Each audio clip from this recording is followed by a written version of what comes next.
जो भूपेश काका की नीतियां हैं और कांग्रेस पार्टी की नीतियां हैं, वो सब इसी विचारधारा से जुड़ी हैं और सबकी यही, उसके नीचे यही सोच है, उनका आधार यही है कि आपका पैसा आपके जेब में जाना चाहिए। अब आप कहेंगे भाई कैसे हुआ ये? तो सोचिए, 5 सालों में 2.25 लाख करोड़ रुपए जनता के खातों में सीधे गए हैं। 2.25 लाख करोड़ रुपए 5 सालों में छत्तीसगढ़ के लाखों लोग गरीबी रेखा से ऊपर आ गए। खेती करने वालों की संख्या बढ़ गई है। आप आगे पीछे जो प्रदेश हैं, उत्तर प्रदेश में जाइए, मध्य प्रदेश में जाइए, कोई खेती किसानी नहीं करना चाहता आजकल, मजबूरी से कर रहा है क्योंकि उसमें कमाई नहीं हो रही है उसकी।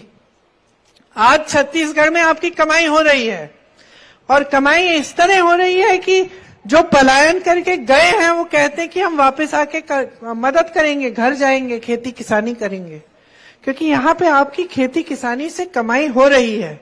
यहाँ का किसान खुश है।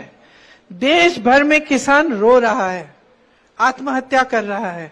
आपने खुद देखा कि जब किसानों ने आंदोलन किया, किसने सुनवाई की उनकी?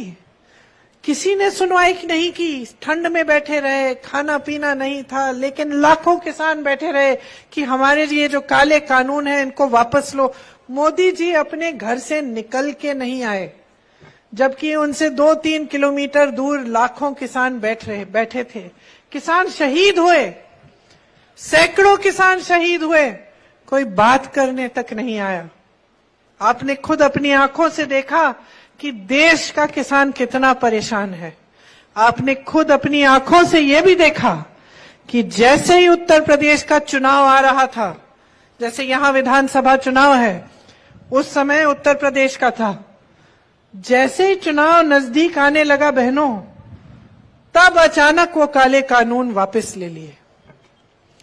चुनाव तक न कोई आया सुनने के लिए, न कोई आया सहायता करने के लिए। सैकड़ों किसान मर गए, उनको उनकी शहादत की कोई कदर नहीं की, बल्कि उनके मंत्री के बेटे ने 6 किसानों को अपनी जीप के नीचे कुचल दिया और उस मंत्री को अपने साथ मंच पे बिठाते थे। कुछ नहीं किया बहनों और भाइयों 2 सालों के लिए।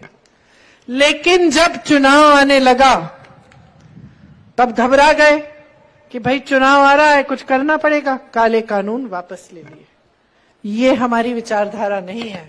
हमारी विचारधारा ये है कि आपको सशक्त करना है। इसीलिए आज छत्तीसगढ़ का किसान खुशहाल है।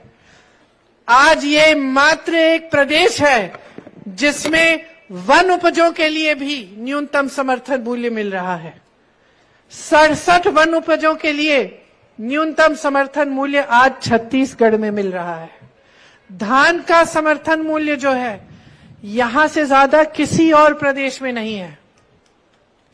मैं जब जाती हूं प्रचार करने अन्य प्रदेशों में, मैं कहती हूं छत्तीसगढ़ को देखो, वहां 2400 रुपए मिल रहे हैं, तुम्हें 1200 मिल रहे हैं। अपनी सरकार से पूछो कि अगर छत्तीसगढ़ में मिल सकता है तो वहां क्यों नहीं, तुम्हारे यहां क्यों नहीं मिल सकता?